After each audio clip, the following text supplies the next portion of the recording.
What would you say to your 12-year-old self? This simple yet profound question has sent me on a journey back to childhood to find healing for today. I'm Mike Nicholson, a lifelong educator with over 25 years devoted to young minds. I'm here to celebrate those dedicated to the service of young people and to delve into how they navigate their personal healing amidst the childhood pain they witness in their daily lives. Together, we forge actionable steps to kickstart the healing journey for the young people of today. Join me as I speak with teachers, mental health professionals, coaches, and more, and uncover the wisdom they would share with their 12-year-old selves. Together, we strive to build a foundation for healing that many of us never had. So what would you say to your 12-year-old self? My first ever guest on Your 12-Year-Old Self is Cyndy Etler. Cyndy Etler is an internationally acclaimed teen life coach and an award-winning young adult author. As a child, she was homeless, incarcerated, and suicidal, all resulting from a severely abusive home life. She has committed her life to supporting at-risk youth with care, non-judgment, and respect. Thanks, everybody, so much for joining me on my first ever episode of Your 12-Year-Old Self. I am beyond excited to get this started and talk to people who kind of have been through it in life as young people, especially, and they are currently have some impact on young people's lives is the whole idea, whether they're teaching, coaching, whatever, parents, and it's just about healing. That's what we're about. So I'm really excited for you to join us. Let me get this out of the way first, please. You've taken the time to give me a listen right now. I ask that you take the time to subscribe or leave a message or rate the episode or rate the podcast, because that's going to help us get more listeners. So I don't want to talk too much about why Cyndy is my first guest, because I'm going to start this episode when it starts with her speaking. And what she's doing is she's reading an excerpt from her book, The Dead Inside, which is a true story about her life. The last paragraph of this book is really profound to me because it summarizes pretty much everything about what I'm trying to accomplish here. And I just related to it so much, and I thought it a good idea to have the first thing we hear on my first episode is this one paragraph, which is the final paragraph of her book, to help you understand kind of who I am, what I'm after, and what drove me to this moment right here. Before I start, I would just like to point out, neither of us are mental health professionals, and we are not intending to offer mental health advice. We are simply just trying to have conversations about healing. If you have some issues with mental health and you're in a crisis, please contact a professional. I'd also like to put another warning that there is discussions of suicide and sexual abuse in this episode. So please be aware of that. So again, before we get started, the first voice you're going to hear is Cyndy Etler, the author of two books. One is We Can't Be Friends, and the other one is The Dead Inside. And it's an excerpt from that book that you're going to hear first as the episode begins. I hope you enjoy it. I once read an article by a physical therapist who worked with burn victims. She focused on the quality of their skin, so tough and yet so glossy, the yin and yang of having walked through fire. In that fire-hardened skin, I saw a metaphor for myself, for all of us former straightlings who survived, then went on to thrive. If I'd had an easy childhood, I wouldn't have become the rebel I am, always grinning, always grateful. If I hadn't lived through hell, I wouldn't know my current life is heaven. If I hadn't had to fight, I wouldn't know that I've already won. And believe me, grinning and grateful, it's not a bad way to go through life. Cyndy Etler, thank you so much for reading that, and welcome to your 12-year-old self. I really appreciate you taking the time. Yeah, I'm psyched to be here. So I had you start with that because, and that is from Cyndy's book, The Dead Inside, and it's a memoir from when she was a young child, and we'll get into that a little bit.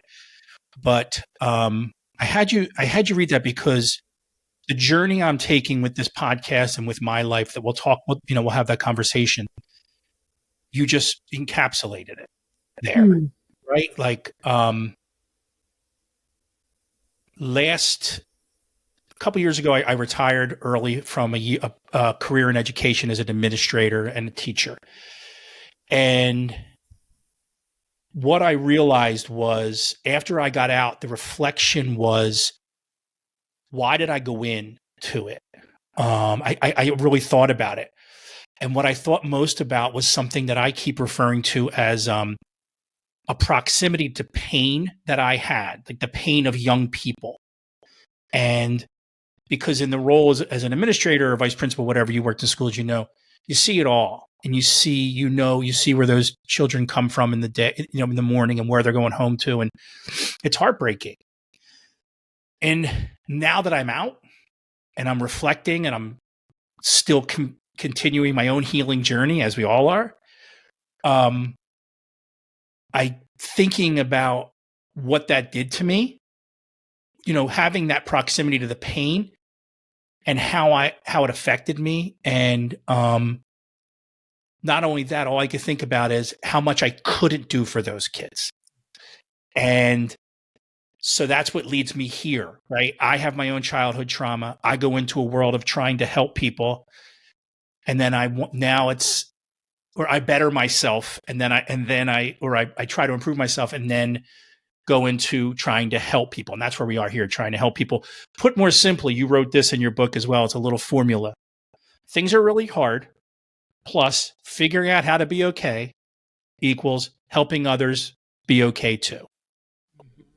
So can you talk about that little formula for a little bit? Because that's where I am with this entire journey I'm on. Yeah, I when I was studying to become a teen life coach, I learned there is psych research on why some people get through a mess of a childhood and turn out okay, and why some people kind of crash and burn. One of the factors is a person being able to take the childhood trauma and reframe it into something, I don't want to say positive, but to reframe it into something else. I did that really early on. My interpretation of my life is, oh, duh, I don't really have a religious belief, but like, oh, yeah, okay, I was put here to help kids. And to help kids, I have to have empathy for them and understand without judging. How do you get that? You get that by living it. Mm-hmm. So that's how I interpret it. So in my work with kids, kids respond to me really differently because I'm not coming from up here looking down at them. Oh, you should do this because what I learned says so. I'm like, here, yo, I get it. And then we take it from there. So people are much more receptive. Yeah. I'm sorry. Go. Please continue. No. People are much more receptive to a peer as opposed to a boss. And if we're talking about teenagers, oh, forget it. I'm not taking direction, but I'll hear you if you know what I'm talking about. So amazing. I want to kind of break this up this way. Almost like this little formula, I want to break up this episode that way. I want to talk about how things were really hard with you. Be as vulnerable as you like. You don't have to, if you're not comfortable with that, that's fine. And then I want to talk about how you figured out how to be okay. And then talk about what you're doing for young people, right? Yeah. The whole idea of this is for people who work with young people, who work with anybody who works with young people, just to have an open, vulnerable conversation about what that means to us, what that does for us, and what it does to us.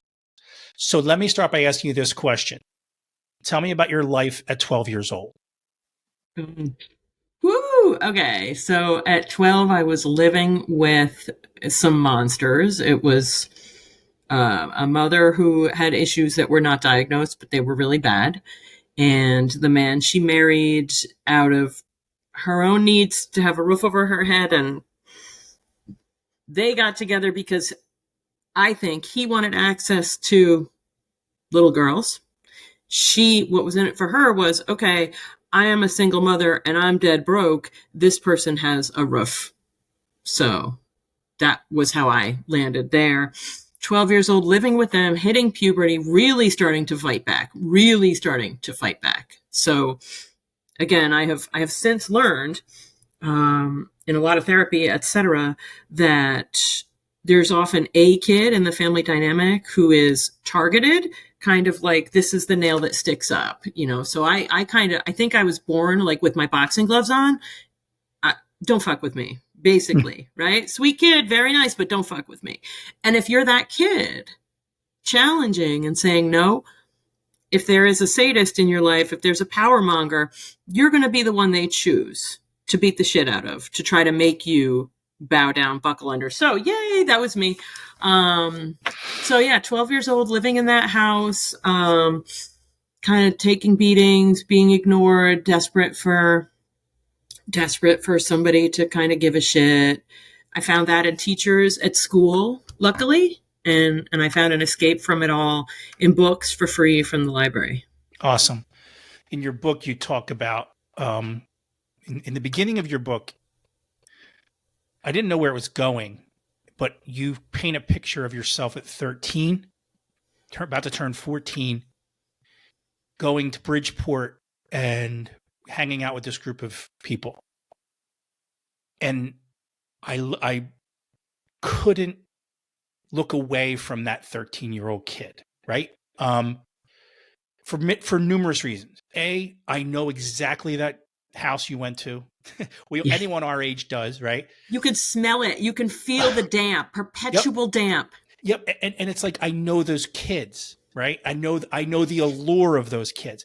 Yeah. But what I couldn't look away from with you was your wanting for connection that led you to go, I don't want to be a druggie, to use a term from Straight, but I really want to belong to these people. Yeah. So you get so into what it is to be that age. It's like here you are hanging out with kids who are making the worst of choices, and all you can worry about is, can you fit in? Can you make that really bad choice of smoking that weed and not look like a fool, right? So like and I thought of not just my own life and the people that I know and whoever's house that was in my hometown, but I thought of all the students that I dealt with, especially in my office as an administrator, who just were struggling to connect and they needed something. And so much of it was because there was less structure at home. There was maybe a lot of trauma at home or whatever. So I just wanted to point out, like you talk about you being at 12, like I can still see it from that book, right? So, that's your life at 12. Can you talk about a little, we're still in the things are really hard. So your life at 12 is that you make these choices and you end up in a place called Staraight Inc. Can you talk about that a little bit? Yeah. Staraight Inc. was basically a private prison for kids. Parents signed their kids up, dropped them off. The marketing was brilliant. This was the just say no era. So every kid who wore a denim jacket, swore, any indicator of anything less than like an Izod shirt and, hair parted down the middle, that was a sign that your kid is a druggie. Really good marketing. So this guy, he started out as a dress salesman. Then he moved on to becoming a shopping mall salesman. Then he was like, I can make a lot more money. And this is me kind of thinking I can step into his head. But he has been interviewed about it. There are articles, quoting him, the process of how he came to the idea of creating this place. He lit upon this idea of, let me buy a warehouse and convince parents their kids are drug addicts and their kids are about to die. Parents can bring their kids to the warehouse, drop them off, and just not see them again until the kids, I don't think his rationale was until the kids are are abused and beaten into compliance, but that's what it was. So the ACLU called Staraight a concentration camp for throwaway kids, and that's really a good description. I recommend anybody else, I'll probably say this numerous times, who is listening to read this book and get a real sense of what this was like. I found it heartbreaking. I didn't know this kind of thing was out there. And then later on, we're going to talk about the context of the political nature of this gentleman. And I don't want to make this not a political podcast, but like it made a little more sense then too, especially coming from the Don't Say No era and that kind of thing. Yeah. So essentially here you are, you're put in this facility and you are there for how long? 16 months. And physically and emotionally beaten. Yeah. Yeah. It was when I was years later, when the memories came back and I was researching to write my book, I came to understand that Staraight was built in communist prisoner of war tactics. So we're going to grab these prisoners and we're going to convert them to communism. How are we going to do it? Well, we're going to use sleep deprivation, starvation, forced confessions. You have to create confessions to, I have nothing bad to say. Well, you better find something bad to say. Otherwise your ass is going to get beat. All these different strategies used on prisoners of war, soldiers, right? To convert them to communism. This was converting us to being straightlings, being straight, good kids who love their mom and dad. Same exact strategies. Interesting. And for those of you who didn't read the book, what you got to understand is that Cyndy was not a drug addict. She wasn't an alcoholic. When I said she struggled to smoke weed with her friends, she might have, from my understanding, she could probably clarify, it doesn't matter. She didn't want to smoke weed. She smoked it because she wanted to fit in. She was far from the guys and girls she was hanging out with in that room, who might have been the same as her for all we know. But so she wasn't somebody who was an addict. She was somebody who had, to my understanding, a certain look, a certain sensibility, a certain difficulty that people didn't want to deal with. So let's go fix it here. And, so that was that sounds absolutely awful. It does. I don't mean to, because I literally just finished the book yesterday, and I got into a rabbit hole looking up things on YouTube about this place, and it's funny because you mention what a certain look is of a student or a child they would put in there, a young person. Every one of them, flannel shirts, longer hair, and again, they were me. Like that was we're roughly the same age. Like that was me. So you go through this terrible time. Before this, you're getting abused at home. You go into this, and then when you come out, what is life like when you come out of that? Because it's essentially a cult, right? So you have to kind of get deprogrammed. Yeah. But there was nobody there to do the deprogramming, right? So, I mean, I got out of there, I was 15 years old, and I had spent 16 months in a warehouse, like with no sunlight. I hadn't seen the sun for 16 months, and every day it was this process of learning how to hate yourself more and more, and how to fear humanity, especially anybody living outside of the warehouse. They were all just an absolute terror threat to your sobriety. Right. So I got out of there and I had to go back to my high school where these kids, the dynamic of high school, everybody has a certain category that they fall into. Everybody has a sort of persona.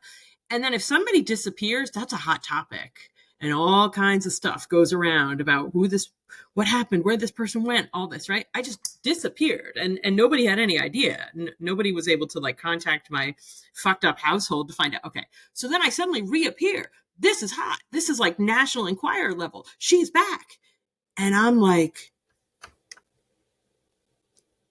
I cannot talk to you. Talking to you is not in my best interest. Just weird. So I was suicidal as fuck. I'm back in my mother's house. Ugh. And all I wanted to do was be back in the warehouse because I had been so brainwashed. It's Stockholm syndrome. Yeah. So So I'm back with my mother going to this. It was hell. It was absolute hell. What I managed to do was find all the AA meetings, like Alcoholics Anonymous, Narcotics, Cocaine Anonymous. To this day, I've never seen cocaine. I was going to Cocaine Anonymous in the hood, right? And those adults, they were nice to me. They were nice. And so I got a little drip feed of reparenting through all the addicts at the anonymous meetings. And they would like pick me up. They would drive out, pick me up, drive me home. It was very healing. That is just an amazing, I overuse the word journey.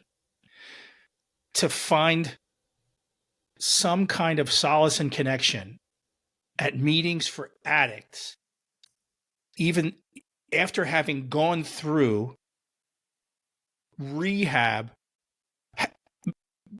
for being an addict, but you weren't an addict. It is just, but it's so amazing because something had to get you to those meetings to find that connection, to find a decent adult in your life. It sounds like Irish Mike that you talk about in the book and things like that. So, wow. Okay. But did you have teachers at the high school when you went back that you could connect with, or guidance counselors or whatever? I had one teacher who was a lifesaver. She just got it. She just knew. I couldn't be in the hallways with those people. The hallways are torture if you're not a popular kid. If you are a cult kid, like wearing your mother's clothes with no makeup on, because makeup is the devil, So I couldn't be in the hallways. I basically spent all the time I could in a stall in the bathroom with my feet up above the level so nobody could see me. And then I would like scurry to class and walk in late. She didn't give me a hard time about being late. It was just like, okay, hi, that kind of thing, right? And I always loved reading. I always loved words. So did she. So she taught vocabulary in a way that it was like the vocab words became a trampoline, boing, boing, like just so, it gave my mind another wonderful thing to do. So there was that process and the education. When she taught literature, she didn't act it out in a pretentious way. She felt it in her body, and she couldn't help being Blanche Dubois because she was feeling it. Like she was an acid trip in the least drug-addled way. And also, she didn't. It's not that I was her favorite or anything, but she pointed out positive in me. She pointed out positive in my writing. And that was the first time in my life that I ever heard anything positive about me other than like, you got a nice rack. So that was amazing. That was such a, I mean, stale old metaphor, the plant that's drying up on your windowsill, one drop of water can do a lot for that almost dead plant. It's interesting because what you're talking about is one of the great, I think it's one of the most wonderful things about people that choose to go into teaching, but it's also one of the greatest tragedies because it is important. And I would always tell young teachers when they were starting out, when I was an administrator or a principal or vice principal, my only advice to them was treat each of these students when they're in your presence as if you're the only person they feel safe with. Because first of all, you might be, but it's just a way to understand that the showing kind of love, and love it's even used in the research for a child in a school, is effective, and not just for their academics, for all of it. But the tragedy, what I'm referring to, is the fact that it's just so hard. For every one of you, there's 5 other kids who didn't get that because they, for whatever reason, it's nobody's fault. Public schools, we don't take care of the entire child. And it's just been, we struggle to do it. I'm saying we don't, we struggle to do it.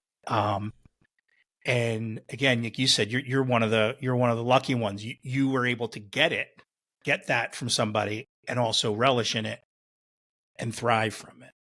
So I don't know if that makes any sense to you. It does. It does. And I left teaching eventually because of how administration treated me as an adult. I have an ability to reach all the kids in my class. I taught for 15, 17 years, and I can think of maybe 2 kids who I didn't hit the mark with, who I didn't kind of heal on some level. And this is not bragging. It's that thing that I said. It's what I went through. This is like the one thing I can do, right? Is connect well with kids. When I lived in New England, I hate to, again, make it political. I wasn't like, yay, pro-union. But when I moved down south, I realized, oh my God, it was having the union that kept me safe from adults shitting on me and allowed me to do what I needed to do with kids. When I moved down south, no union, administration, walking into the schools down here was like walking back into Staraight Incorporated. I swear to God, it's a programmed thing. We are going to break not the will of these teachers, but we are going to break these teachers and make them so scared and dependent on this miserly little paycheck. And then we're going to pump and create more fear and demand more from them. And I mean, it was crazy. So it killed me, but I had to leave teaching because I couldn't keep walking into a buzzsaw of administration every day in the South. It kills me. I'm currently like, I have to figure out how to get back into the classroom. I live in North Carolina. I'm trying to figure out how to teach in Rhode Island while living here because I need to do that work, but I cannot do it down here. I mean, I don't like to throw around the word abuse, but it is there is abuse of teachers happening in certain places. Another way in which your words completely knocked me over was when you wrote an article in HuffPost about exactly that. Yeah. And it was so basically and I'll put the article in the show notes and everything, but you basically tell a story. And 2 things came to mind when I read it. Number one, man, I get that. I get so much of the fact that here I am, especially as an administrator, what I realized was, because you said, I was a victim of abuse. I went into school to help students. And here I am. Even the title of the article is, I'm abusing students. Right. Uh-huh. And essentially is what it was. It was bullying them or whatever.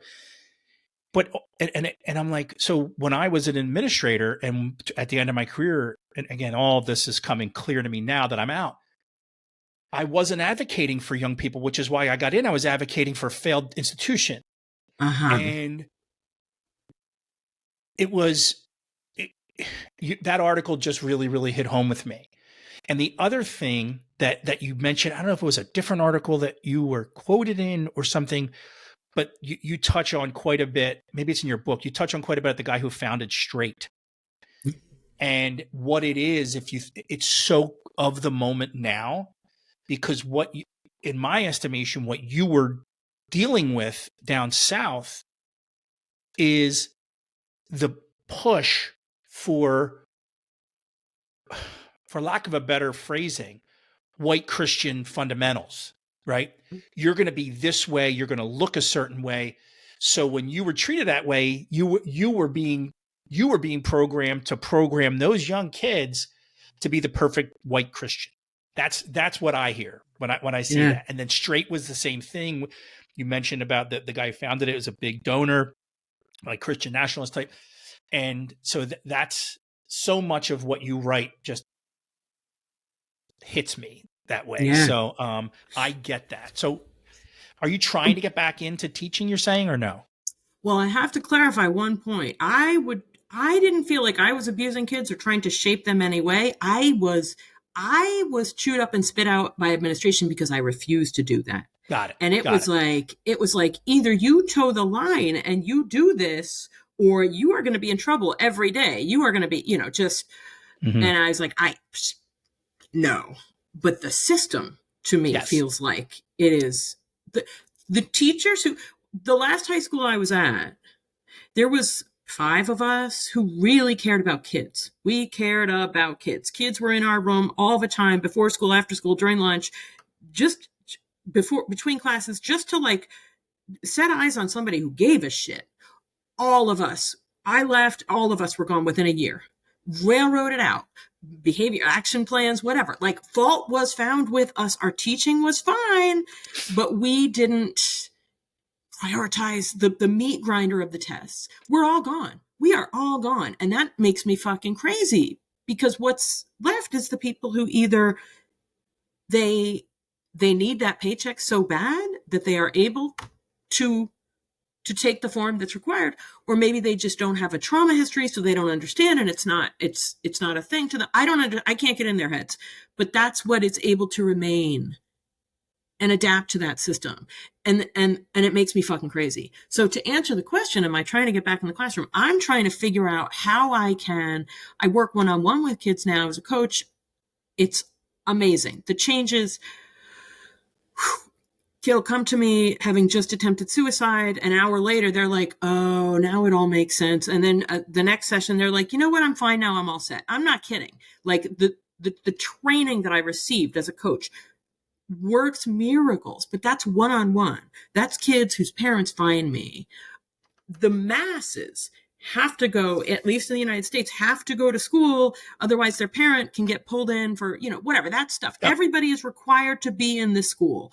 That's where I need to be. Sorry, I'm yelling, but I'm trying to figure out a way to have the impact that I need to have on all the kids, and specifically on the poor kids and the kids who the other teachers don't like, or who always get sent to the dean. Those kids. That's what I'm trying to figure out. It's interesting because the reason I left, first of all, what you're talking about, just on a broad level, the institutional part of it is what's driving people out now. Yeah. And the reason I left was, as an administrator, I was hired at a school. I worked for 25 years at one school. I was hired at another school to be a principal. And I was hired for the express reason of my work in my equity work and my diversity work, because there were students coming to this lily white little suburban school. There were students coming from a nearby urban area that they didn't know what to do with. Mm-hmm. And so I guess they thought I could do it, but what ended up happening was I was the administrative equivalent of those 5 teachers that you talked about, right? Mm-hmm. I was the one who was like, my office was always filled with those kids from that urban area. They felt safe there and everything else. But the meat grinder was the status quo in the school.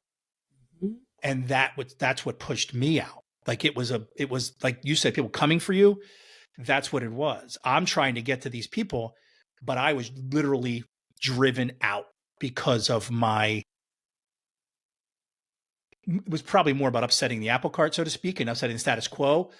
But it was a lot of, like, the things I heard with reference to those urban area kids, things like those kids need to go back where they belong, or things like those were said out loud, and that's what I was up against. And it ended up that it was too much for me, and I got out. So I understand you and those other 4 teachers or 5 teachers that trying so hard to do the right thing and take care of every bit of every child is the term I always use, every bit of every child. And you get punished for it. And I'm kind of holding my breath as you're saying, this is why I was run out. Cause I'm like, does he have the answer? Cause I don't understand. No. I don't understand. I don't understand why I don't understand what's in it for a school system to lose the people who I can't get my head around it. And it's almost embarrassing to me. I'm a white person. I grew up in urban environments. That was like where I felt most comfortable, but it's embarrassing to me. I was on the diversity committee. Like, why am I your best option for diversity? Right. And there's so much more to go into here. It's a weird, I'm at a loss. I can understand a lot. I cannot understand the motivation of people who want to sabotage the teachers who really care about kids. And if I try to step into their shoes, I'm like, okay, if you don't really care about the kids themselves, and not everybody needs to be a mission worker, right? If you don't care about the kids themselves, I imagine that if you have people in the building who the kids can go to and can help neutralize whatever may have happened in another teacher's classroom. And therefore the kid isn't taking up all the resources because they're not, whatever, running through the halls, the dean chasing them, all that stuff that can happen with an angry kid, right? If you've got people in the building who can meet some of those kids' needs, so the kid is not taking up resources from administration, wouldn't that be good for you? I know I'm deep down a rabbit hole, but this is the stuff that, like, I hope maybe on my deathbed I'll get a message and it'll all come clear, because I don't fucking understand. So it's funny because I'm the administrator who was, I guess the only bit of perspective I can give you on that is when we're administrators, and what I've learned about myself is you forgot about the student you went into the business for, right? Unfortunately. And it was only because all of the, like, the meat grinder teachers feel from the administrators, or so to speak, we're getting it from people above us. So that whole thing about, hey, we're going to do this to you and hold that paycheck over your head from your administrators, my perspective is you got that from people like me because I was getting it from somebody above me, right? And you forget, because now you have a family and you have this money and you're in the rat race. But at the end of the day, it's an institution that was built 100 years ago that it can't keep up. It can't change. So systems don't change. And it's unfortunate. It's really unfortunate. I mean, I think about this. I think about the changes in adolescence, right? Like, used to be the social dynamics were that you're a kid, you obey, period. And society has changed. I mean, just from when I was a kid, I got hit to shut me up. Kids still get hit, obviously, but there's a very different perspective on that. There were no social workers. When I was arrested at age 13, I was a bad kid. I was arrested, right? Things have changed. Social norms have changed. The mass of kids, a lot of kids, are no longer socialized to just obey and take out their notebook and copy the notes from the board. If we, the teachers, could adapt to that and not try to cling to, oh, kids should be this way, but we can instead work with where they're at and not make ourselves the wall for the kid to drive into, but instead be like flexible. The kid's behavior is going to change. Like all the teachers on social media ranting about kids' behavior, I get it, but if we could flex a little bit with them, the behaviors wouldn't be that. And then I know I'm really going on rants here, so I'll wrap this up. But no, I get it, and I'll give you the perfect example of it. Is I was in administration during the pandemic, and I was the one banging the table. What about their mental health? What about their mental health when they come back or when they're home? Like, that's, again, this is all part of my own journey. Like, I had a lot of childhood trauma. So all I could think about was these kids being home, dealing with their childhood trauma, right? Imagine if you were stuck in your house with those people, right? So, but not only that, the trauma of the pandemic in and of itself, that was just that everybody, there was just a rush to get back to normal. And that's all I heard. Let's get back to normal. What are you going back to? A failed system? This is an opportunity to make changes. And we just couldn't do it. We just couldn't do it. But let's get off the schools for a second, because there's a few other things I want to talk to you about. I want to know how you go from all of the pain, high school and everything, and then how do you go, because now you're a youth life coach, correct? What's that journey like? Did you go to college? What'd you get degrees in? Like, how do you get out of that mess of what your life was in high school? Yeah. Okay. Well, after high school, I had to take some time to be a fuckhead. Like, I went to college for a year. I got like a full ride at a Southern college because I was a New Englander and they wanted whatever. They had their weird diversity requirements, right? Did not last long in that environment. I mean, racist, homophobic, not the place for me. So from there, I went back to my mother's house and worked like 15 jobs. And then I got the fuck out. I got on a train. I went out west, and I was just a weirdo for, like Portland, Oregon is where I went. And really, that city parented me. Like, that was a soft landing place for a 19-year-old who was like human mincemeat, right? Like, basically an orphan and all this. And I really kind of grew up there. I worked all the time and really kind of grew up there in a lot of ways. And eventually I got sick of like the smell of patchouli and like, dude, whatever. I just like, I'm a fucking Yankee. Can you quit it with the, whatever. So then I moved back to New England. I got nanny jobs. Like, I cleaned rich people's toilets to have a roof over my head. I guess I'm a little bit like my mother, but instead of like, I won't say what came into my head. I kept a roof over my head by cleaning toilets. Right. I like ate shit a different way. And it was actually this rich, mean woman who said to me, "Why are you doing this? You're so smart." And I was like, she's right. So I went back to school, at the age of like 29. It was a toss up between, I was looking at Wellesley College. I was in Boston. I was looking at Wellesley College and I was looking at UMass Boston. And one day, I picked up spare nanny jobs. I picked up a babysitting job in Wellesley. And driving by the campus one day, it was like a main drag. It was like a state road in Massachusetts.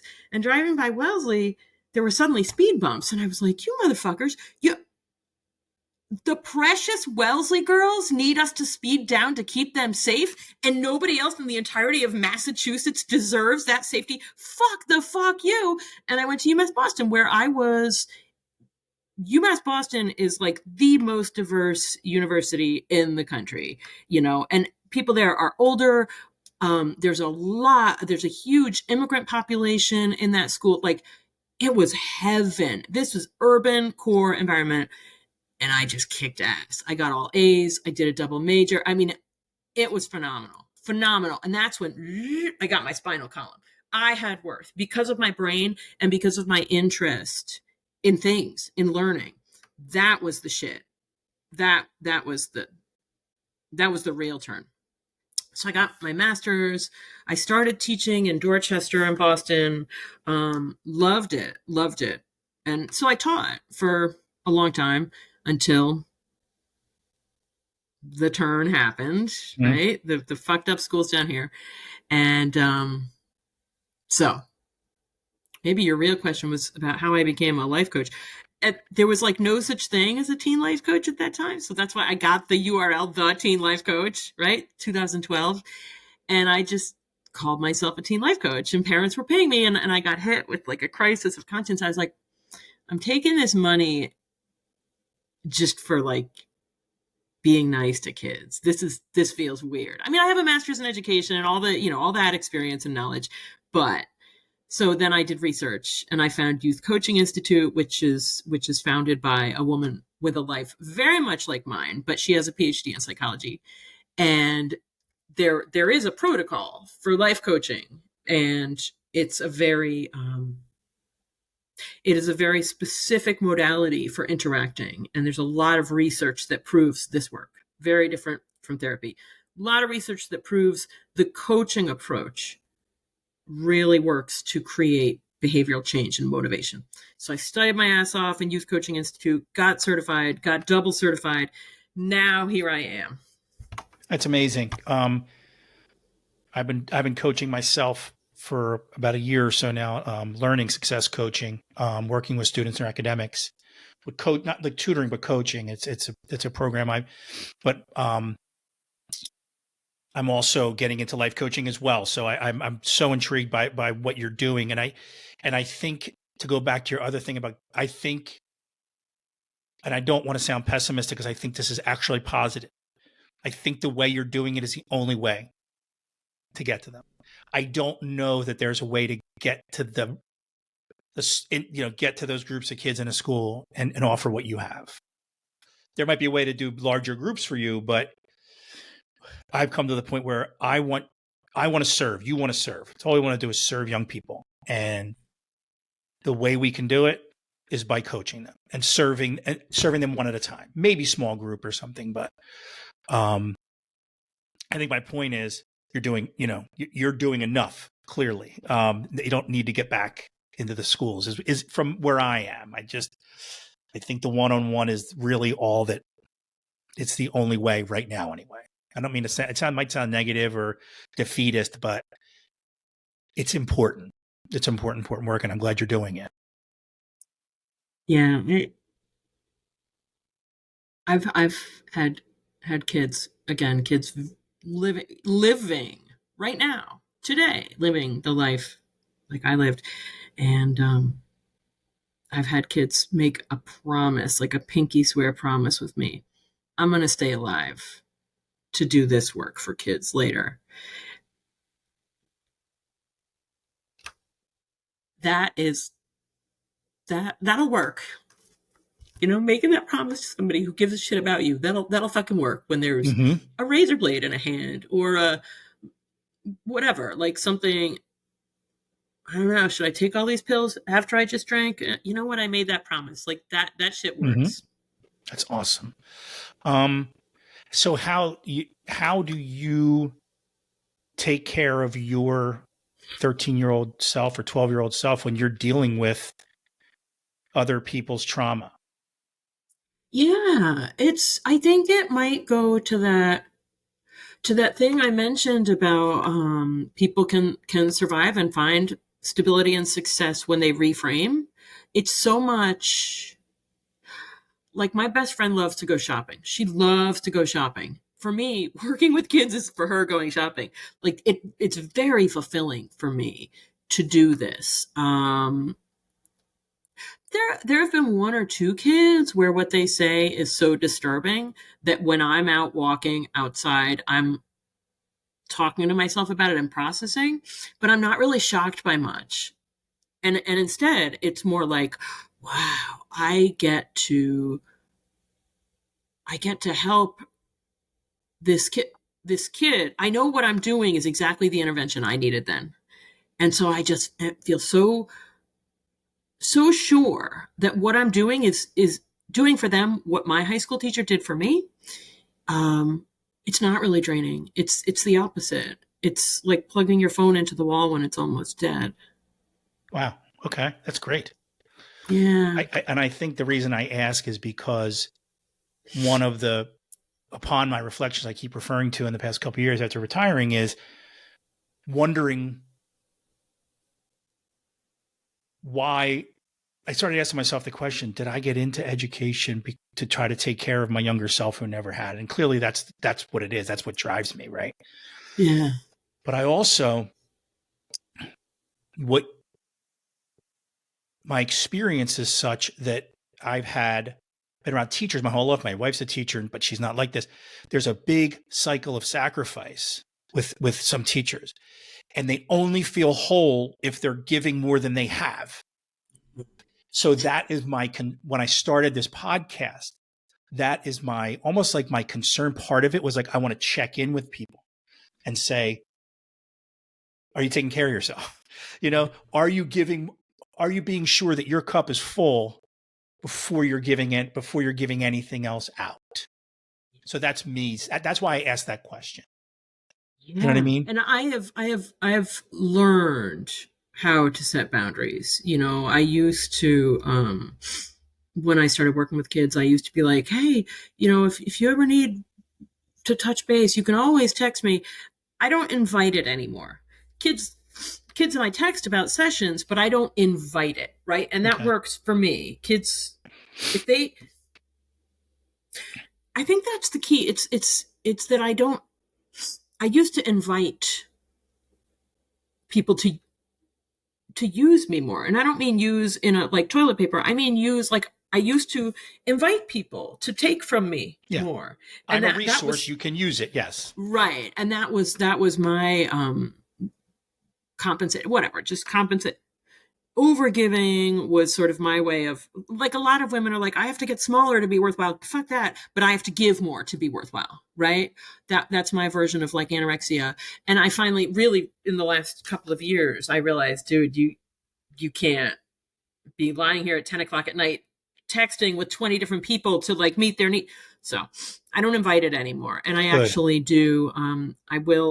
I'll set boundaries with people. I don't need to respond to every text. I don't need to respond to every email, right? I kind of trust my gut about when a need is real, how many resources the person has who's looking for help from me.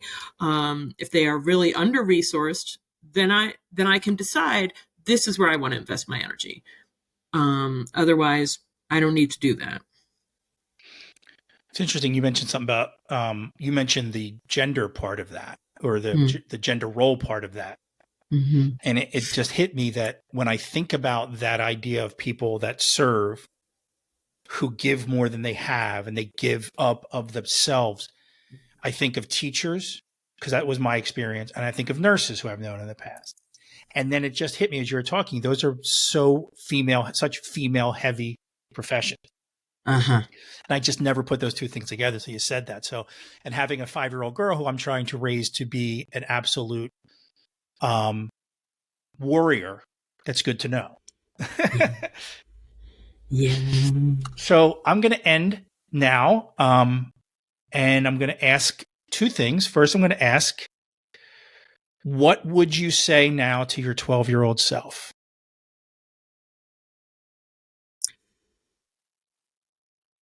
I would say there are adults out there who care and who want nothing from you. And there are adults out there who want something from you. Look for the adults who are interested in you, but don't necessarily want to touch you, are not commenting on your appearance,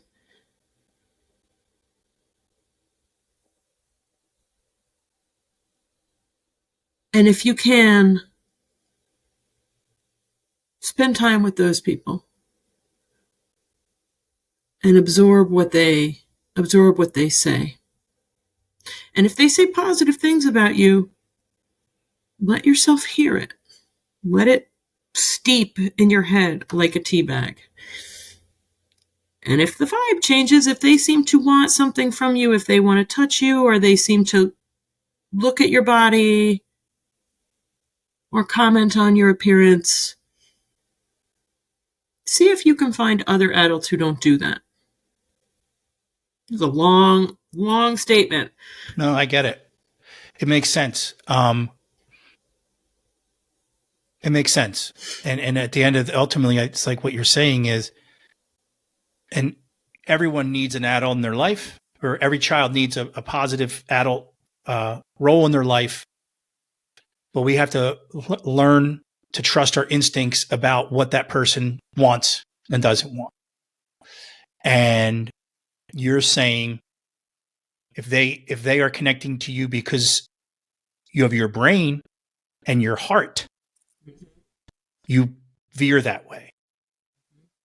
If anything feels wrong, even if it's not wrong, veer the other way. And I love that. Oh my God, I love that. All right, before we go, my other thing I want to do with this podcast is ask every one of my guests for one or two feasible, actionable things that those of us who work with young people, teachers, parents, anything, can do to help that 12-year-old start healing now.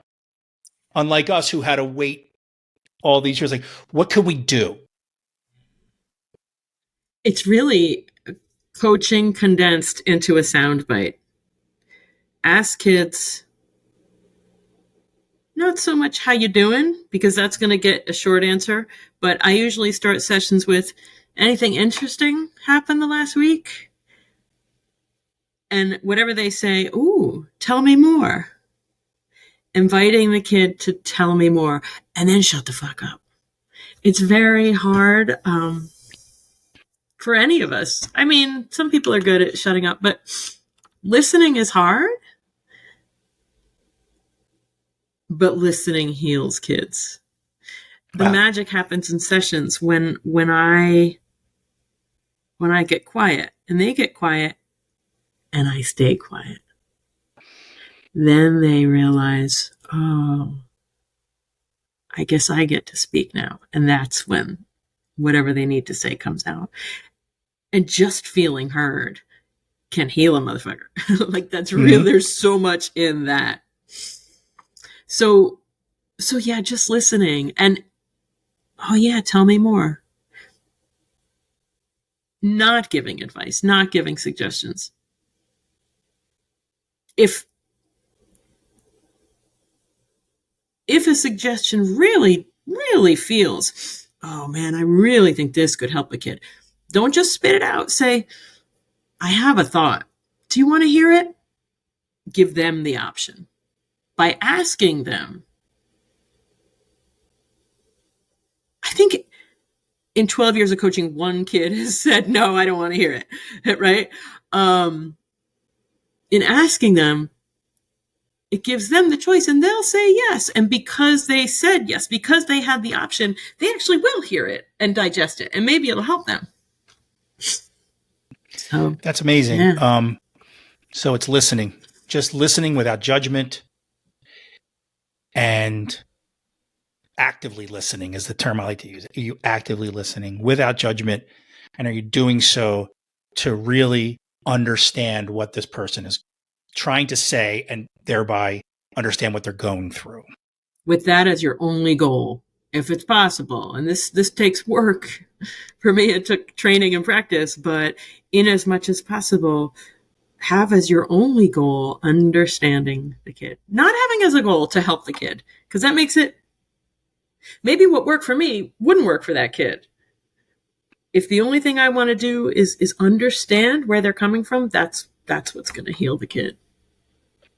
Cyndy, thank you so much for coming on. I really appreciate it. I can't tell you how much your book meant to me. I can't tell you how much this conversation meant to me. I look forward to speaking to you again, actually. So thank you so much. Yeah, it was great to be here. Thank you. Well, I hope you all enjoyed that as much as I did. I really enjoyed talking with Cyndy.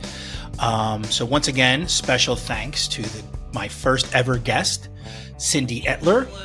In the show notes, I will have a link to her website where you can find all the things we discussed today, her books, link to articles that she's written, and to her socials. So once again, thank you, Cyndy, and I hope to see you all next week. Your 12-Year-Old Self is a Fairmount Media production, and it's hosted, written, and produced by me, Mike Nicholson. Questions, comments, guest suggestions can be emailed to your12yearoldself@gmail.com. That's your 12-year-old self with the number 12 @gmail.com. The theme song is Never a Worthless Moon by Yawns. Logo design by Rose Bear Arts. Digital marketing consulting by Krista Lemon. Social media consulting by Jessica Hawk.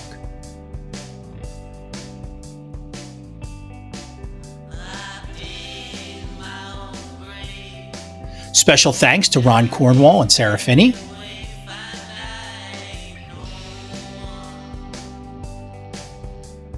And my profound gratitude goes out to my wife, Courtney.